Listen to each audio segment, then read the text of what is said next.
Hello and welcome to my channel, Exceedingly Good Reviews. This is a my thoughts on video and my thoughts on NXT from October 7th, 2020. Coming at you from the Capital Wrestling Centre once again. This is the new home of NXT and it is looking good. We opened the night with an absolute phenomenal match. Tommaso Ciampa going one-on-one with Kushida. This was an absolute belter of a match. This was great. Both competitors getting all their offense in. This was a real barnstorm of a match and a great way to open the show. However, what do NXT do? They've kind of booked themselves into a corner. I don't think they want either man here to lose. So what happens? Velveteen Dream comes down to interfere in the match, accidentally hits Tommaso Ciampa, therefore causing the DQ finish. Tommaso Ciampa won the match by disqualification. He didn't seem happy, and the commentator said that Velveteen Dream will have to watch over his shoulder because Tommaso Ciampa may be coming for you. So, yeah, an unfortunate end to the match. Not the ending that we would have liked to have seen. However, like I said, the match up until that point was a belter of a match, a great showing from these two competitors. This is a match, the commentator stated, this is a match worthy of being on a takeover show, not just your everyday NXT show, but for a takeover really, and it was. But obviously on a takeover, you'd expect a better finish. Ember Moon's in the ring. She's going to be cutting a promo. She's found herself, and now she wants to go for gold. She wants gold back around her waist again. This brings out Io Shirai. Io Shirai doesn't get a single word in before Rhea Ripley interrupts and she comes down. She is attacked, however, on the ramp by Raquel Gonzalez and Dakota Kai. Ember Moon goes and makes the save. Io Shirai stays in the ring. This is none of her business. William Regal comes out to break up the brawl and decides, okay, you know what? You all want a bit of action. We're going to have a tag match for the main event. Dakota Kai and Raquel Gonzalez taking on the team of Rhea Ripley and the returning Ember Moon. Yes, please. We see Drake Maverick arriving at the arena, saying that he's been sending Killian Dane a load of text messages and everything. They've got new ring music set up and all this. He's really looking forward to them being as a tag team. Killian Dane, obviously, he appears and he's not happy. He doesn't want to be in this team, unfortunately for Killian Dane, though. He is. So, yeah, get on with it. Undisputed Era is seen backstage. They'll be gunning for Ridge Holland, trying to get revenge on Ridge Holland. Adam Cole said he's got a few cracked ribs and whatnot. Kyle O'Reilly licking his wounds from the TakeOver 31 main event with Finn Balor. When they're ready, Ridge Holland, look out, we're coming for you. Looks like Ridge Holland. Well, I'll leave this till later on in the night. We then get our second match of the night. It's Everrise taking on the team of Drake Maverick and Killian Dane. Killian Dane does not look at all interested in this match. You know, his hand's there for the tag, but if you tag me, okay, but I'm not really interested. So Drake Maverick gets isolated and pummeled in this match.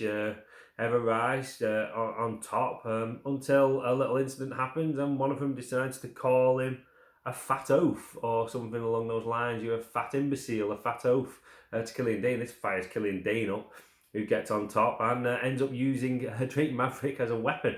He powerbombs Drake Maverick onto a member of Everrise.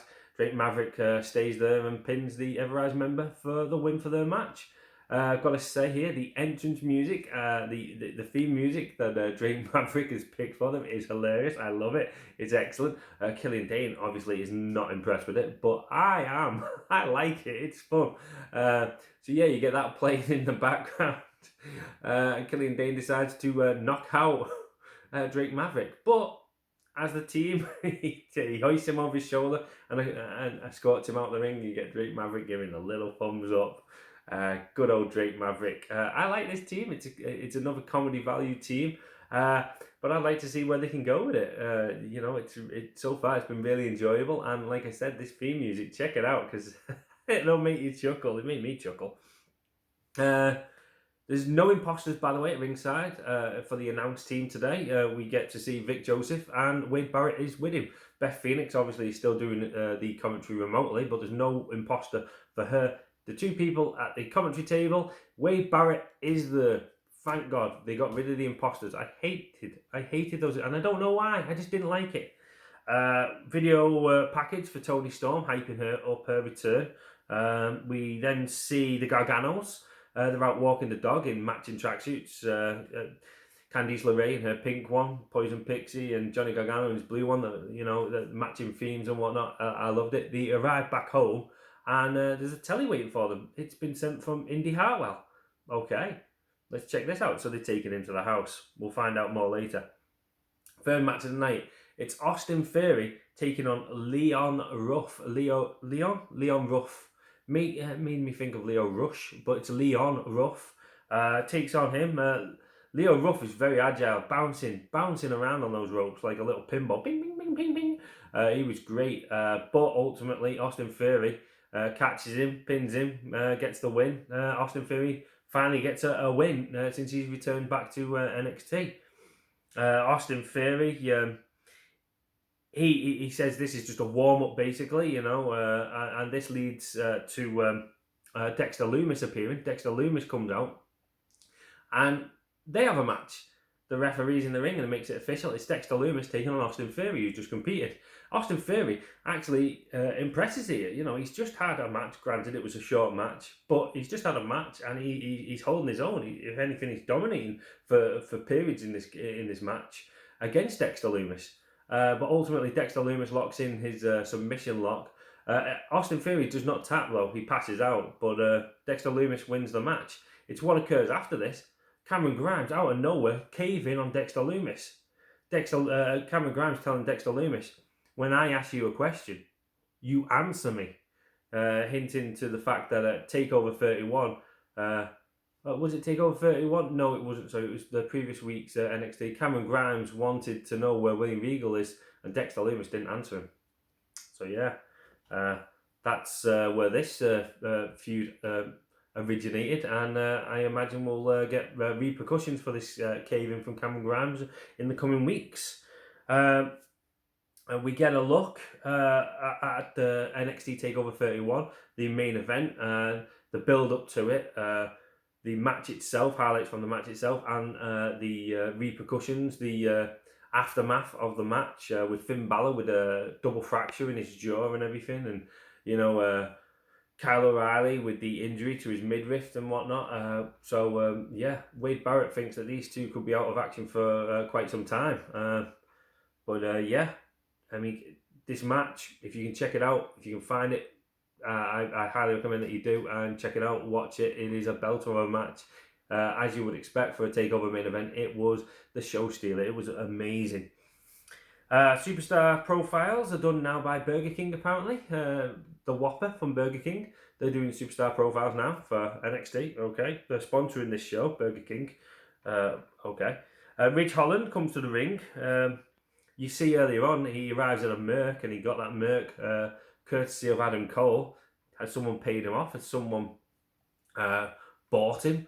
You take out Adam Cole, and here's your reward, a Mercedes. Interesting. We will never find out though, unfortunately. Our next match, the fifth match of the night, it's Ridge Holland taking on Danny Burch. These are two hard-hitting Brits, and they do not disappoint. But Ridge Holland ultimately overpowers Danny Burch and wins the match. But he beats down on Danny Burch. This brings out Oney Lorcan to make the save. Now, unfortunately, what occurs after this, they keep getting separated, but then find their way back. Oney Lorcan leaps over the top rope of the ring to the outside where Ridge Holland is. Ridge Holland catches him and falls down and lets out this hellacious scream. It looked like one of his knees buckled, and he's legitimately injured by the looks of it. You see him later on, he's getting stretchered off, unfortunately. So the momentum that they were possibly building for Ridge Holland, plans are now going to have to be scrapped and changed and tweaked here and there, because he's been taken out now, unfortunately. This is unfortunate. They look like they were getting some steam behind Ridge Holland and going to be pushing him big. I hope, I pray for Ridge Holland that he has a speedy recovery and this is not a long-term injury for him. I'd like to see him back in the ring. This is very unfortunate. Sorry to see it. But that's the nature of the business. That's the nature of wrestling. Injuries do occur. We do get warned. Please don't try this at home and whatnot, because, like you've seen, injuries can occur to even the experts, the professionals. We get the conclusion of At Home with the Garganos. Johnny Gargano set up the telly and he's watching replays of the Women's Battle Royal to become the #1 contender. Battle Royal from a few weeks back that Candice LeRae won. And it's shown that Indy Hartwell actually saves Candice LeRae on multiple occasions during that match. So now this has tweaked the Garganos' interest in Indy Hartwell. So we'll see where they go with that. Like I said, we get the image. We see Ridge Holland being taken out on a stretcher with his leg all braced up, unfortunately. Please, speedy recovery.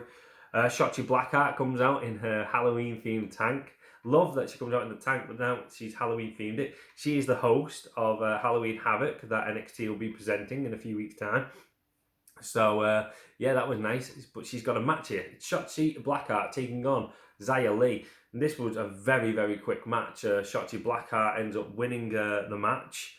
I'm sure Xia Li, at one point, on her way to the ring, it says, too spicy. Like, is this a new gimmick that she's got going on? Is she going to be too spicy for her opponent? Ripping off the gimmick of Curry Man. He's hot. He's spicy. He tastes great. Curry Man. Xia Li now has taken the gimmick. Or has she? Because after the match, she's lost. She's in the corner. Boa comes out and Boa hands her a letter. You see some Chinese symbols on it. She reads the letter. She looks confused. And Boa escorts Xia Li off up the ramp and into the back. So, what's going on there? I just want to say, by the way, love Shotzi Blackheart. Great look. She always performs in the ring and everything. And, I think this woman could go to the top. I want to see her go to the top. She is great. Love Shotzi Blackheart.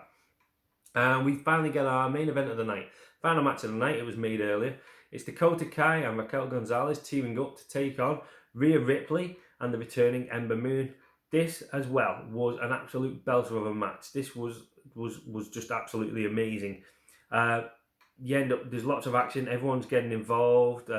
Ember Moon ends up winning the match for her team. Raquel Gonzalez and Rhea Ripley have gone over the announce table on the outside, leaving Dakota Kai and Ember Moon in the ring. Ember Moon hits the Eclipse, and my lord, that is a belter of a move, and she pins Dakota Kai to win the match for her team.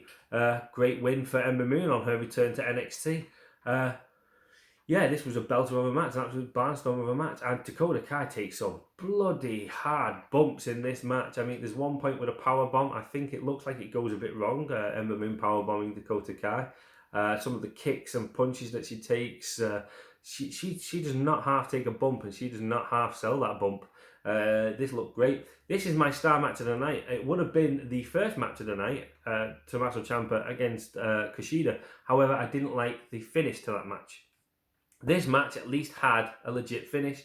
Ember Moon hitting the Eclipse to win the match. This is my star match of the night. Overall, the show was a great show. It was a great show. I mean, plenty of in-ring action. We got recaps of what occurred at TakeOver 31. We got the setup of new feuds. It looks like they were going to go with explaining what was occurring with Ridge Holland and why he'd attacked Adam Cole, but unfortunately that injury looks like that has stopped those plans dead, unfortunately. We got a little bit of action from Shotzi Blackheart, keeping her relevant as we build to her hosting Halloween Havoc. We got the video package for Toni Storm and whatnot. I'm hyped to see her return and what she might do.